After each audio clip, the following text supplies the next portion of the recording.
Hello everybody. In this video, we are going to talk about fuels. A fuel is a combustible substance that contains carbon as its main constituent. On proper burning, it gives a large amount of heat which can be used for domestic as well as industrial purposes.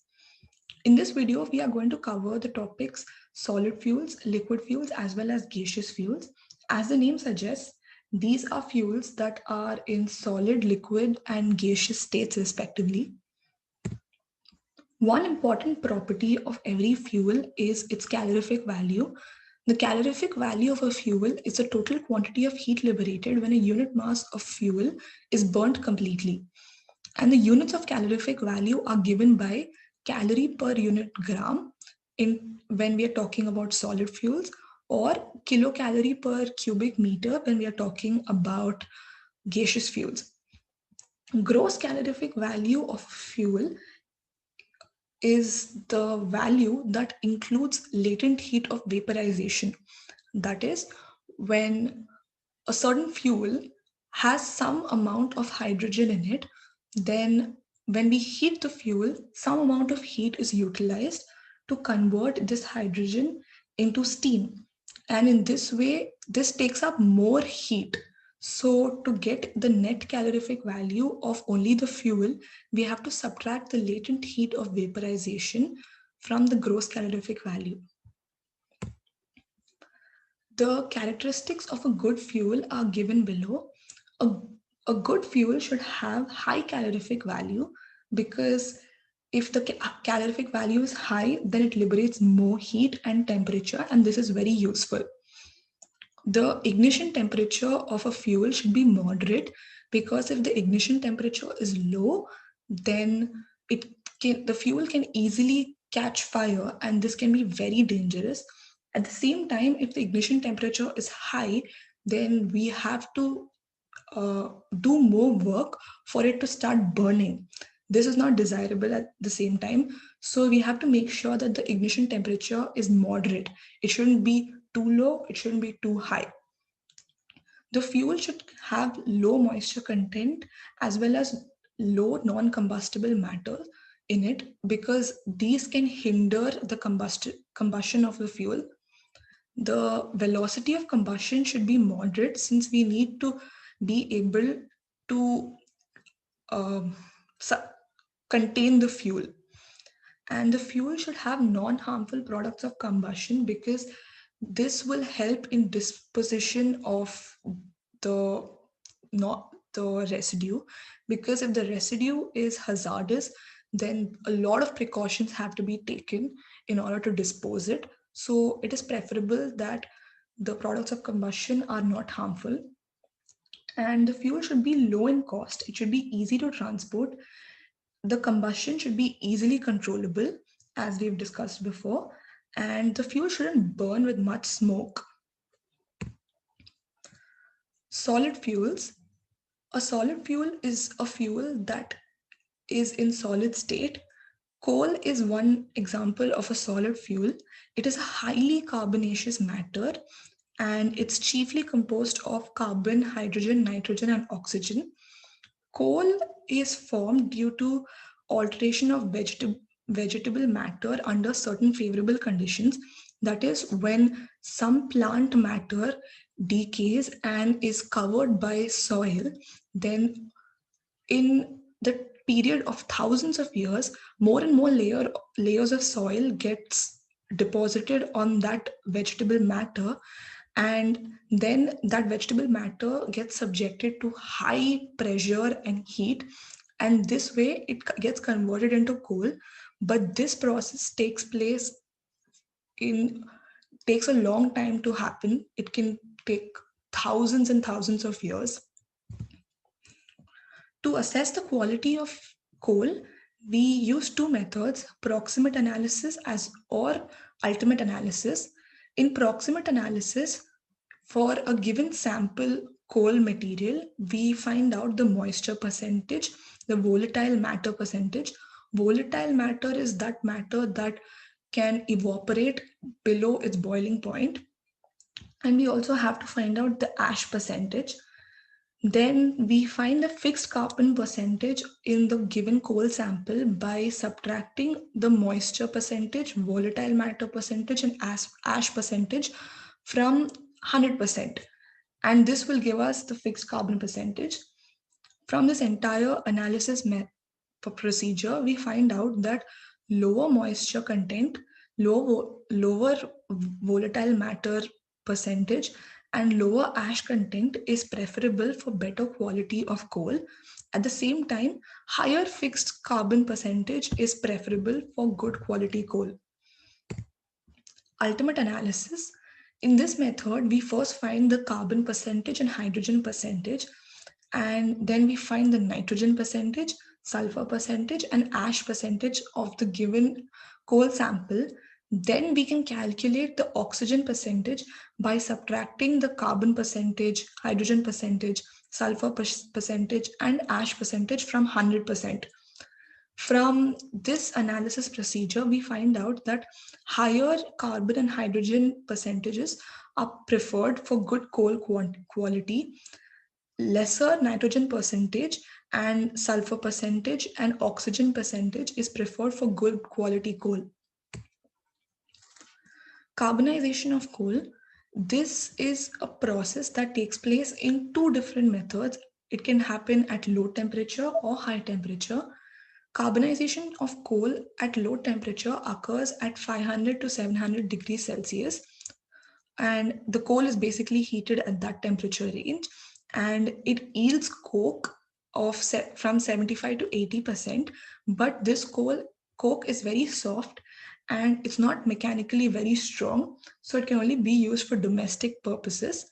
And the byproduct gas values and the calorific value range from 130 to 150 meter cube per ton and 6500 to 9500 kilocalorie per meter cube. This low temperature carbonization of coal gives uh, products that have lower percentage of aromatic hydrocarbons and higher percentage of straight chain hydrocarbons, and this process is smokeless. High temperature carbonization of coal occurs when the coal is heated from 900 to 1200 degrees Celsius. The yield of coke is between 65 to 75%, and this coke, even though it has lesser yield compared to the previous low temperature process, it is hard and it's mechanically strong, so it can be used for metallurgical purposes.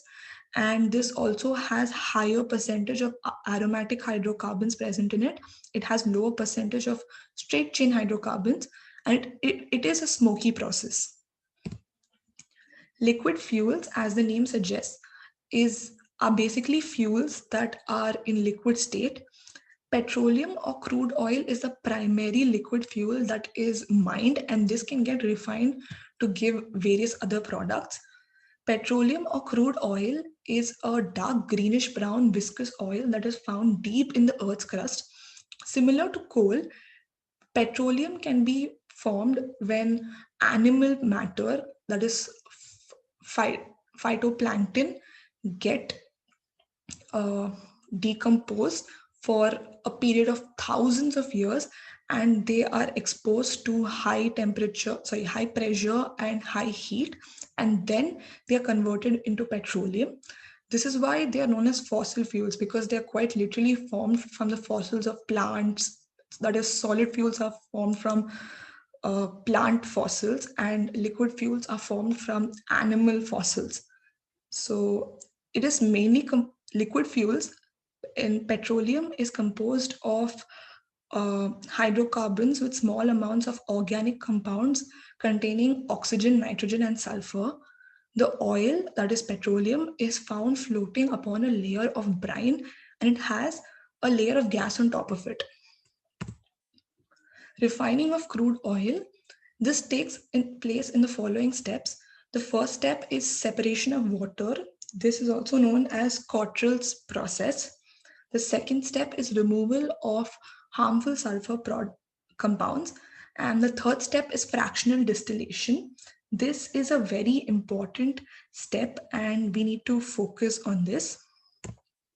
Fractional distillation is basically the process of separation of a mixture into its constituent parts of fractions. And it takes place in the following manner. The crude oil is heated to 400 degrees Celsius in an iron retort, and all the volatile constituents except the residue get evaporated.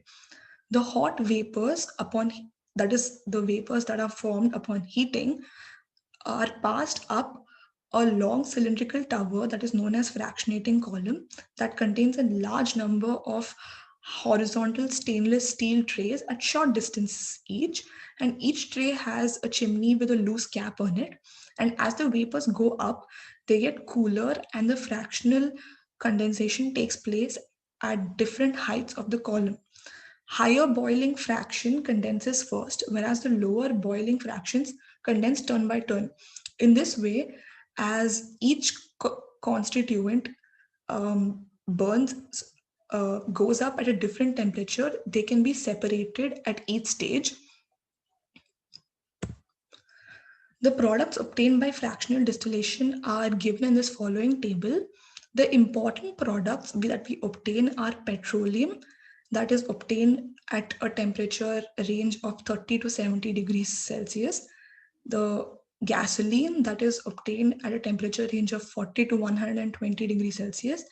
And kerosene oil, that is obtained at a temperature range of 180 to 250 degrees Celsius. And diesel oil, that is obtained at a temperature range of 250 to 320 degrees Celsius. Octane number and cetane numbers are basically used to describe the tendency of certain liquid fuels. Octane number can describe the tendency of gasoline liquid fuel to ignite spontaneously at a relatively low temperature, whereas cetane number can describe the tendency of diesel fuel to ignite spontaneously at a relatively low temperature. And common octane numbers are range from 87 to 94 in automobiles, and common cetane numbers for diesel fuel are 40 to range from 40 to 60. Biofuels is any fuel that can be derived from biomass, that is plant or algae or animal waste. It is a renewable energy source. Renewable energies are those renewable sources are those energy sources that can be reused, whereas non-renewable cannot be are those sources of energy that cannot be reused. Coal and petrol are all non-renewable energy sources, whereas are renewable energy sources. Advantages of biofuels are biofuels can reduce the harmful emissions in our surroundings. Biofuels are less harmful for the health of living beings since the harmful emissions are low. We breathe in less toxins, so that is healthier for our lungs. Biofuels provide economical benefits, and they are readily available, and they're also sustainable. Gaseous fuels are basically those fuels that are in gaseous state, or that is vapor state. Some of the gaseous fuels are water gas, which is a mixture of carbon monoxide and hydrogen, along with some non-combustible gases like carbon dioxide and nitrogen. And producer gas is a mixture of combustible gases, carbon monoxide and hydrogen. And it also has a large percentage of non-combustible gases like nitrogen and carbon dioxide.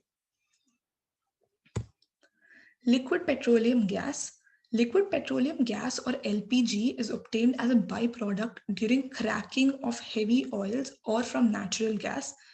Liquid petroleum gas is dehydrated and desulfurized, and liquid petroleum gas in its pure state has no odor, and some odorous organic sulfides are added to it so that we can detect a gas leak. For example, in our households, we use LPG for cooking purposes. If there's a gas leak, we need to be able to detect it, or else it could be very dangerous. There could be accidents happening. Therefore, we add organic sulfides to give it a certain odor that can help us detect the leak. The advantages of LPG are it is highly efficient. It has 3 times the calorific value of natural gas and 7 times the calorific value of coal gas. It is easy to control and is flexible. It is cheaper than gasoline and it is highly knock resistant. The knocking property of occurs when the air and fuel mixture is incorrect, and this can cause the fuel to burn unevenly, and this can cause a lot of wastages. So it is preferred that the knocking property of a fuel is low. A few practice questions or a few common questions that we do see in exams are given below, and all of these questions have been covered in this presentation. The end. Thank you for listening. I hope this was helpful to learn this chapter about fuels.